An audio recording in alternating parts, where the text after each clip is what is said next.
19h30 aux eaux d'Abidjan. Bienvenue sur la chaîne toujours proche des populations. Heureux de vous retrouver pour votre journal. Voici les titres de ce début de semaine. Gravement menacés par le braconnage et la demande de produits en ivoire, les éléphants sont célébrés ce lundi 12 août dans le monde entier. Notre équipe de reportage s'est rendue aux eaux d'Abidjan. Les détails dans quelques instants. À l'international, en Tanzanie, des dirigeants de l'opposition ont été arrêtés avant une manifestation interdite. Les organisations de défense des droits humains du pays sont inquiètes. Bonsoir à tous, merci pour votre fidélité. Direction la commune d'Abobo, où le marché de la gare est beaucoup fréquenté les week-ends par les populations pour faire des achats. On y trouve des articles de qualité à la portée de toutes les bourses. Du vendredi au dimanche, les commerçants de cet espace réalisent de bonnes affaires, selon nos reporters Asita Diara et Adama Kone.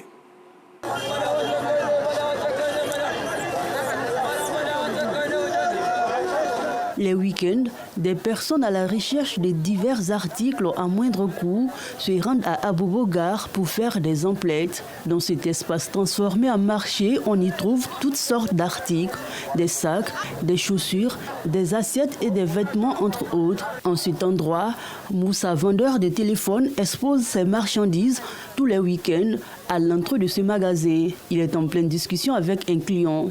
Je devais être trop à lui, non? Le prix qu'il m'a dit là, c'est un peu trop pour moi. Tu vois, il a dit de diminuer. Là, on voit ce qu'on fait. C'est un peu moins cher en tout cas. Le week-end, les gars sont à domicile, ils ont le temps de venir faire l'achat ici à tous les prix. Moi, mes téléphones que je vends ici, je prends ça dans un magasin. On me livre ici. En tout cas, je n'ai pas de magasin actuellement.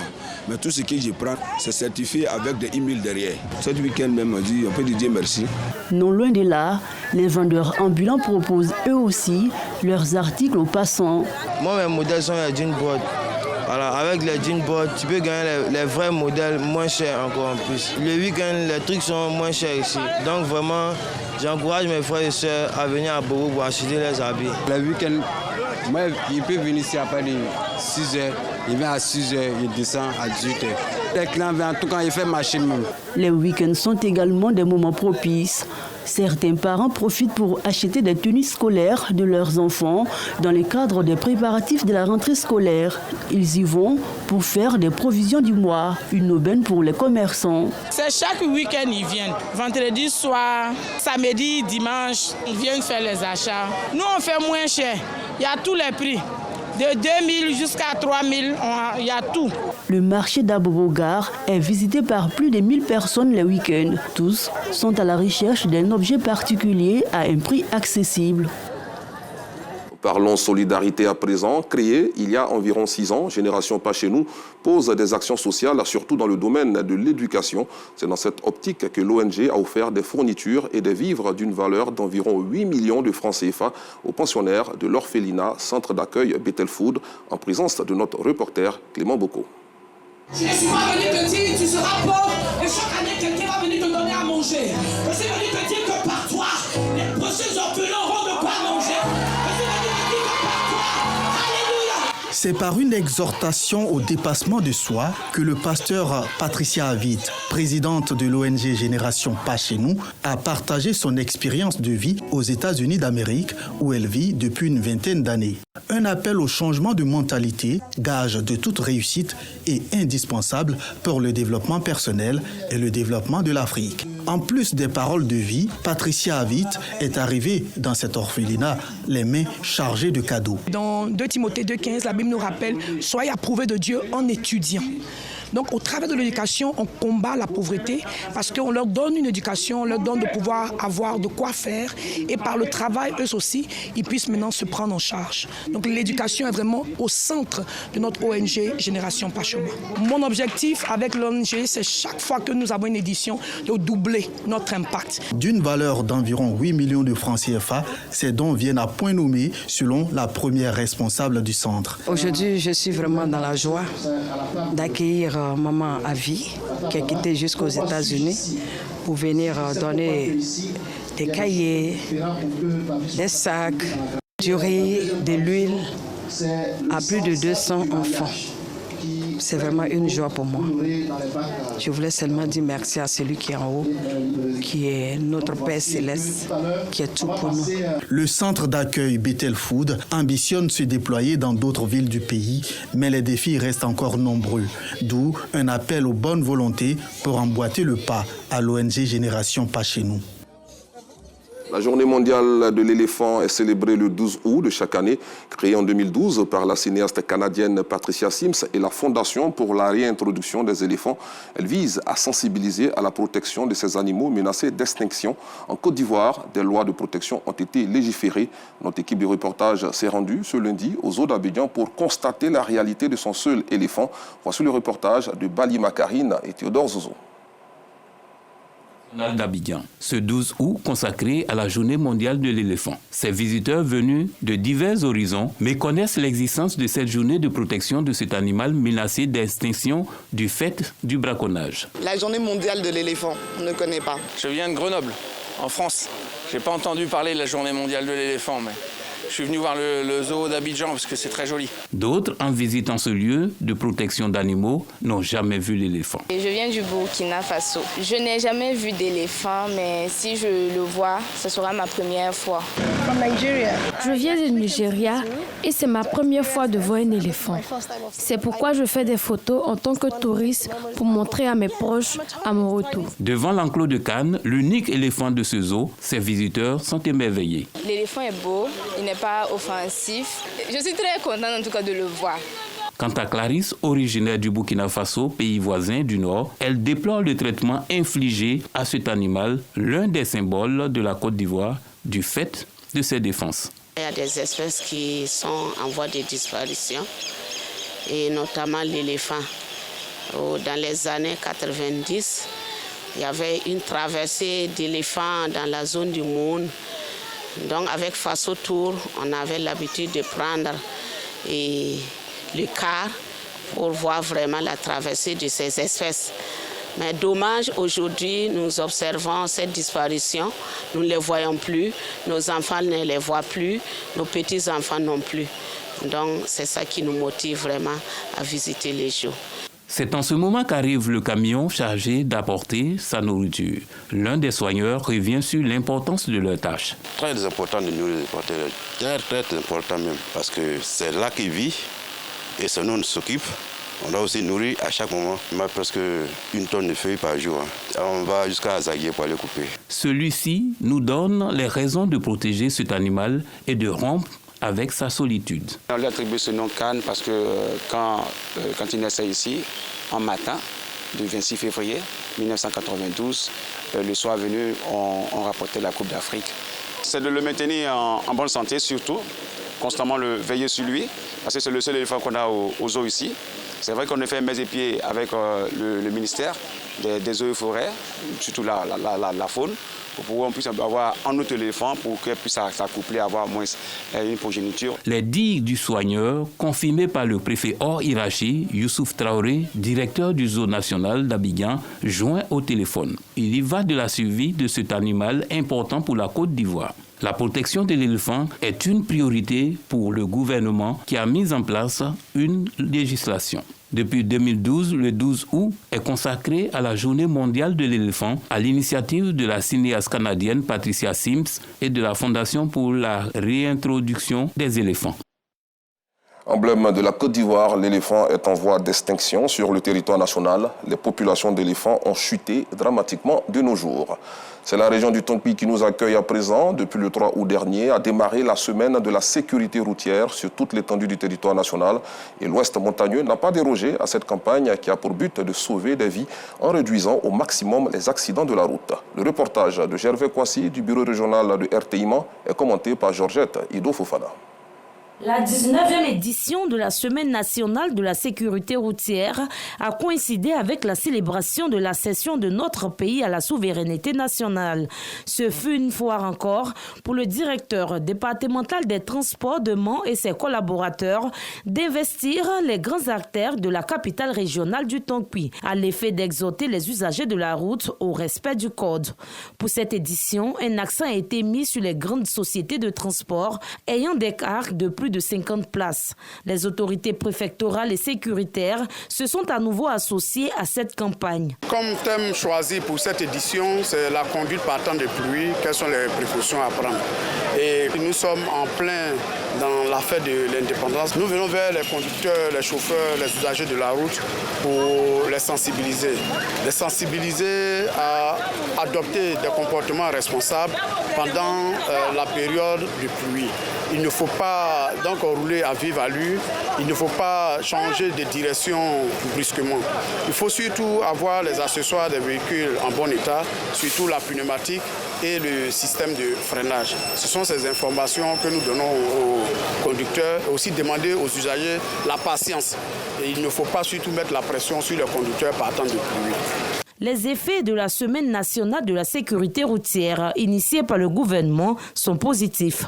Ici à Mans ou bien généralement dans le district des montagnes, de 35%, on va dire, de taux de gravité des accidents, nous sommes passés sensiblement à 20. Et donc c'est véritablement une satisfaction pour nous. Mais il faut encore agir sur les leviers, comme nous l'avons dit tout à l'heure, le comportement des conducteurs et des usagers de la route. La démarche des responsables étatiques en charge des transports du Tonki, voire du district des montagnes, a été saluée à sa juste valeur. Les pneus, nous avons toujours une équipe sur place qui contrôle les pneus même avant le départ, le freinage, et je crois que c'est une joie pour nous que tout le monde adopte ce comportement.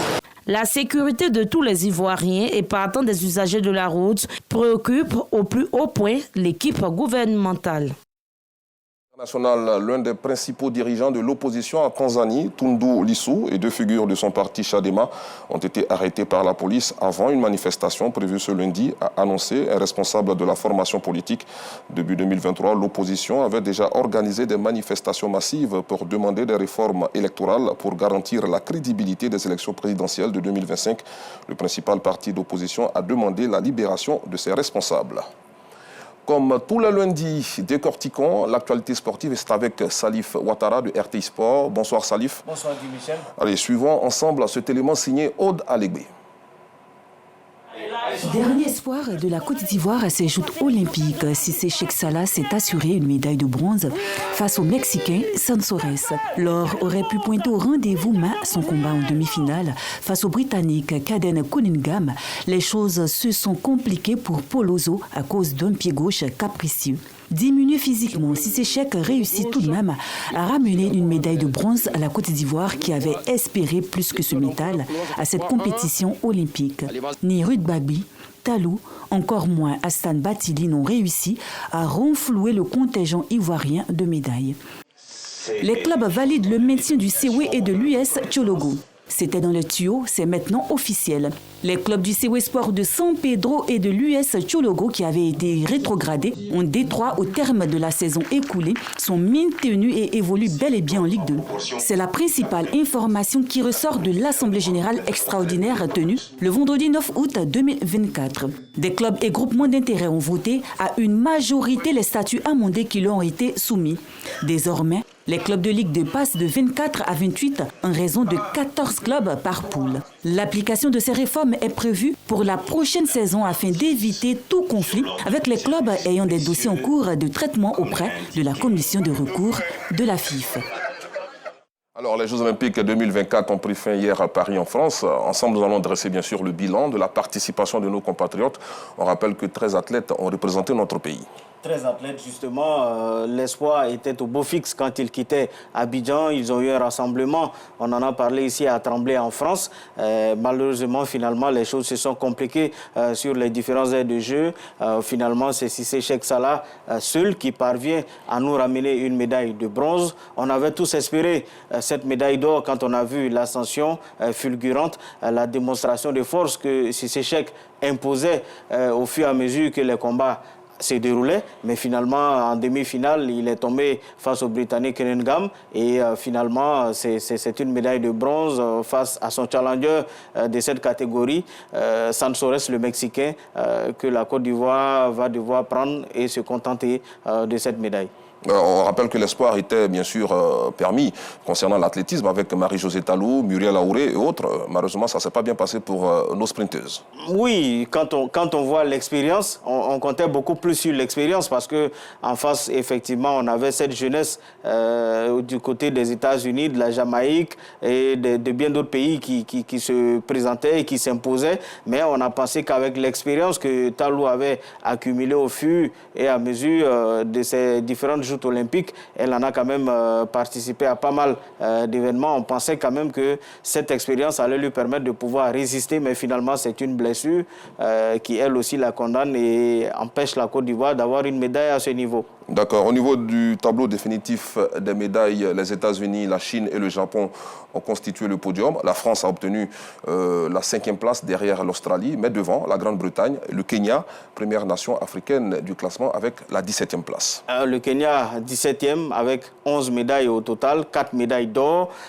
C'est un travail de longue haleine. Vous savez que c'est un pays qui s'est toujours imposé, qui a toujours impressionné au niveau de l'athlétisme, les longues courses. Ce sont les plus difficiles. Eux, ils arrivent à gérer ce temps-là. Donc, il faut vraiment saluer tous ces efforts qui sont faits du côté du Kenya, qui permet à l'Afrique au moins d'occuper une des places dans le top 20 de ces Jeux olympiques. D'accord. Retour dans notre pays pour parler de l'Assemblée générale extraordinaire de la FIF qui s'est tenue donc le vendredi dernier. On peut le dire, la fédération veut donner une nouvelle orientation au football ivoirien pour le rendre plus performant. La Fédération ivoirienne de football a compris quelque chose de très important, c'est le spectacle qu'il y a autour de la Ligue 2. Vous savez que la Ligue 2 a été passionnante la saison dernière avec cette question qu'on se posait, l'Africa montera ou montera pas. Donc finalement, à côté de la Ligue 1 qui est le championnat premium, la fédération veut faire de la Ligue 2, pourquoi pas, un autre championnat qui attire du public de plus en plus et qui a vraiment pas mal de potentiel. Donc je pense que c'est à ce niveau-là que se jouent les choses. Passer à plus de clubs, c'était vraiment l'espoir parce que quand vous voyez tous les talents qu'il y a au niveau de ces centres de formation et de ces clubs qui sont en division régionale, en district, l'espoir est au beau fixe aujourd'hui de pouvoir savoir qu'il y a beaucoup plus de représentation avec 14 clubs par poule. C'est vraiment quelque chose d'assez décisif. D'accord, on a parlé du système par poule, un système beaucoup décrié par certains acteurs du football en Côte d'Ivoire. Oui, mais finalement, c'est ce système-là, vous voyez, qui met un peu, permettez-moi l'expression, le piment au niveau de la Ligue 2. Si on a déjà un championnat élite qui se déroule par classement avec des journées bien composées, pourquoi pas au niveau de la Ligue 2 avoir un championnat par poule, mais qui donne vraiment cette saveur et qui amène le téléspectateur, le public, tous les fans, les supporters à toujours se demander à quand la fin de tout ceci. Donc c'est cette question aujourd'hui principale qui amène toute cette ferveur et pourquoi pas la Ligue 2 a du public désormais et la Ligue 2 pourrait être beaucoup plus représentative sur le plan africain aussi. Pourquoi pas, puisque les clubs de Ligue 2 ont la chance de jouer la Coupe nationale, donc c'est possible pour eux de figurer sur l'échiquier africain. D'accord. Une note triste pour terminer notre entretien. Le football africain a perdu l'une de ses références. L'ancien président de la CAF, Issa Hayatou, est décédé à Paris. C'est une grande page du football africain qui se tourne avec ce décès. On le sait tous, c'est vrai qu'il était beaucoup souffrant. Il y a eu beaucoup de difficultés ces dernières années avec le départ de la CAF, qu'il n'a jamais souhaité ainsi en 2017. Mais Issa Hayatou, on retiendra de lui cet homme-là qui portait la voix de l'Afrique au niveau du sport, qui garantissait les intérêts. On a encore en souvenir son intérêt pour que les joueurs qui évoluent en Europe viennent participer à la Coupe d'Afrique des Nations. Il y tenait fermement et aujourd'hui, je crois que c'est une fierté pour l'Afrique d'avoir eu un président comme Issa Hayatou pendant 29 ans à la tête de la CAF. C'est vrai que c'est long, mais ça a aussi eu son côté positif avec pas mal de réformes qui ont été menées. Tout à fait, des réformes qui ont permis de donner une certaine visibilité au football africain. Ah, si, vous avez la création du championnat d'Afrique des Nations en 2009, qui est aujourd'hui la vitrine des athlètes locaux, des footballeurs locaux. Vous avez la décomposition de la Ligue des champions africaine qui est passée de Ligue des champions à Coupe de la Confédération CAF, donc 2 compétitions. Et puis l'autre réforme, c'est les 5 pays. Au niveau de la Coupe du Monde, avant, il n'y avait pas 5 pays. C'est avec sa voix, sa détermination, toute sa conviction que maintenant l'Afrique a 5 pays qui participent à la Coupe du Monde de football. Donc il y a eu pas mal de réformes, il y a eu pas mal d'ambitions, pas mal de choses qui se sont passées et qui ont été conclues de façon positive. Merci beaucoup, Salif Ouattara. Une autre célébration ce lundi 12 août 2024, celle qui marque le 5e anniversaire de la disparition de Didier Arafat. Cette année, de nombreux fans et la mère du célèbre artiste du coupé décalé ont immortalisé cette commémoration par une marche pacifique vers le lieu de l'accident qui lui a coûté la vie il y a 5 ans. Compte rendu, nous Sangaré.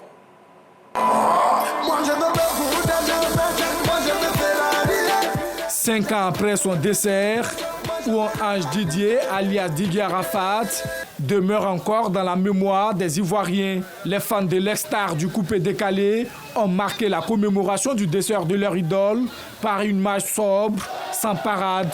Un important dispositif de sécurité déployé, la quasi-totalité des magasins sur le long de la voie fermée, une marche sans débordement depuis le carrefour garage Ferrari jusqu'au lieu où la stèle est érigée. C'est un vœu de Tina Glamour, génitrice du défunt. J'ai organisé une marche blanche avec beaucoup d'émotions. Et regardez la pluie. Il n'a jamais plu un lundi. C'est que mon fils est dans les cieux. Je suis vraiment dans l'émotion. Je demande à tous les Chinois d'être calmes. On va marcher. Je demande à tous les Chinois d'être respectueux à mon égard et qu'on fasse une bonne marche passive. Appelé communément chinois, constitué majoritairement de jeunes en t-shirt à l'effigie de Yoruba, en tenant les drapeaux de la Chine et celui de la Côte d'Ivoire, ces fans sont déterminés à immortaliser la mémoire de l'artiste. L'an 5 d'Arafat, on est là, on est mobilisés. On va faire la marche blanche, aller déposer les gerbes de fleurs sur le lieu de l'accident. Et de là, chacun rentre chez lui. L'an 5, les Chinois sont mobilisés. On ne peut pas marcher avec les motos là-bas, donc on est obligé de faire la marche à pied. S'il y a trop de pression, c'est pas bon. En ce moment, il faut que les Chinois se calment, il faut qu'on essaie de faire les choses bien. Je suis quitté jusqu'à Boaké pour venir l'honorer ici. Voici ces photos sur mes deux téléphones et je l'aime toujours. Depuis 2009 ici dans la Yorogan jusqu'à présent. Pour la circonstance, Aboubakar Dao a acheté un gâteau d'anniversaire pour matérialiser ses émotions. Je viens d'Aboubou. C'est son cadeau qui est là. Ça, c'est chaque année, depuis le premier commencé jusqu'à présent. Tant que ça en vie seulement là, je continue tous les jours. Les années antérieures, on faisait l'hommage à moto. Mais cette année 2024, on a décidé de marcher. La pose symbolique des gerbes de fleurs au lieu de l'accident tragique a été le point culminant de cette marche blanche. La mère de Didier Arafat n'a pu contenir ses larmes, amenant son entourage à en faire autant. Pour rappel, Didier Arafat est né le 26 janvier 1986 dans la commune de Yopougon. Il a tiré sa révérence le 12 août 2019 à la suite d'un accident de moto, ici même à Angré, dans la commune de Cocody. Appelé le Daishikan, le Yoruba, le commandant Zabra, les Saotao, Didier Arafat a marqué son temps. Il aura régné pendant plus d'une décennie sur le coupé décalé. Adieu l'artiste, adieu Arafat, adieu le Yoruba. Alors ne baissez jamais les bras. Point final, merci d'avoir suivi cette édition. Bonne suite de programme sur RTI2. Prenez soin de vous.